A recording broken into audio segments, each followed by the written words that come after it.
দুইটা ইম্পর্টেন্ট বিষয় নিয়ে আমাদের কথা বলার আছে। প্রথম বিষয়টা হচ্ছে আমরা ইতিমধ্যে খবর পেয়েছি যে বাংলাদেশের প্রায় পনেরোটি ব্রিজে যে টোল দেওয়ার যে ব্যবস্থাটি এইটি বন্ধ করে দেওয়া হয়েছে স্টুডেন্টদের কথা বলে।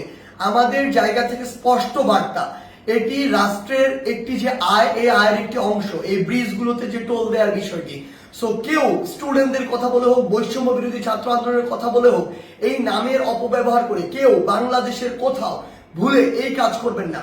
প্রত্যেকটি ব্রিজে টোল দিবে, এমনকি বৈষম্য বিরোধী ছাত্র আন্দোলনের ব্যানারে কোনো যদি ত্রাণের ট্রাকও বাংলাদেশের যে কোনো জায়গায় যায়, সেই ট্রাকও টোলের টাকাটি দিয়ে তারপরে যাবে। কারণ এই রাষ্ট্রকে যদি আমরা স্টেবল করতে চাই, আমার রাষ্ট্রের যে অর্থনৈতিক অবস্থা সেটিকে আগে স্টেবল করতে হবে। কিন্তু ক্ষমতার অপব্যবহার করার যে নোংরা সংস্কৃতি ছিল এত বছর ধরে, এখন আপনি যদি সামান্য কিছু একটি অস্থিতিশীল অবস্থা দেখে আবার সেই ক্ষমতার অপব্যবহার করেন এবং আপনার কথা মতো কোনো একটি জায়গায় ব্রিজে টোল দেওয়া বন্ধ করে দেন কিংবা কোনো একটি স্টিকার দেখে পার হয়ে যান, এটিকে আমরা কোনোদিনও সমর্থন করি না। আমাদের জায়গা থেকে স্পষ্ট বার্তা, অবশ্যই প্রত্যেকটি ব্রিজে এই টোল সেটি টোল দিয়ে যেতে হবে। এবং আরেকটি হচ্ছে যেটি, যখন এই ব্রিজে কোনো একটি গাড়ি এভাবে ত্রাণের কথা বলে বা অন্য কোনো প্ল্যাটফর্মের কথা বলে টোল ছাড়া চলে যাচ্ছে, আরো অনেক গাড়ি আসলে টোল ছাড়া এইভাবে ওই গাড়ির সাথে চলে যাচ্ছে। এই যে অপসংস্কৃতিটি কিংবা ক্ষমতার অপব্যবহারের যে নোংরা বিষয়টি, এটি আমরা কখনোই সমর্থন করি না। রাষ্ট্রের যে আয়ের সেক্টরগুলো রয়েছে সেগুলো সুন্দরভাবে চলতে হবে রাষ্ট্রের সুন্দরভাবে চলার জন্য। আরেকটি গুরুত্বপূর্ণ বিষয় যেটি আমরা দেখতে পাচ্ছি, বিগত 16 বছরে আওয়ামী লীগ ফ্যাসিস্ট সরকার কি করেছে, তার ক্ষমতার অপব্যবহার করেছে। আওয়ামী লীগ বাদে অন্যান্য যত রাজনৈতিক দল ছিল, ওই রাজনৈতিক দলগুলোকে বিভিন্ন মিথ্যা মামলা দিয়েছে, হয়রানি করেছে, চাঁদাবাজি করেছে কিংবা তাদেরকে এলাকা ছাড়া করেছে, যেটিকে আমরা কখনোই সমর্থন করি না। বলেই আজকে 16 বছর পরে হলেও ছাত্র জনতার গণঅভ্যুত্থানের মধ্য দিয়ে আওয়ামী লীগের পতন হয়েছে, আওয়ামী লীগ দেশ ছাড়া হয়েছে।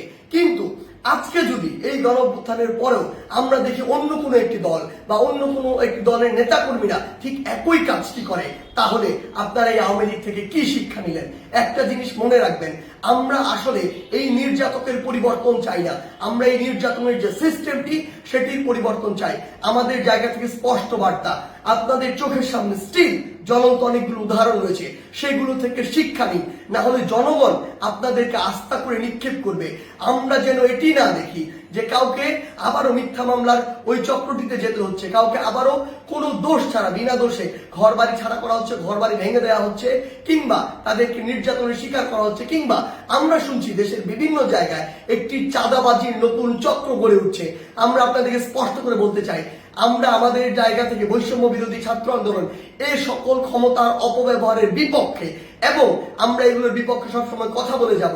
আপনাদের সহ আপনাদের যারা স্টেক হোল্ডার রয়েছে, যারা আপনাদেরকে এগুলো করার জন্য আসলে উৎসাহ দেয় কিংবা আপনাদের ওই সমর্থক গোষ্ঠী যারা চুপ করে থাকে, তাদেরকে বলছি, জনগণ যদি একবার এই সকল সেন্টিমেন্টের বিরুদ্ধে দাঁড়িয়ে যায়, তাহলে আপনাদের অস্তিত্ব সংকটে পড়বে। তাই জনগণের চাওয়াটার কথা চিন্তা করুন, সময়ের দাবির কথা চিন্তা করুন।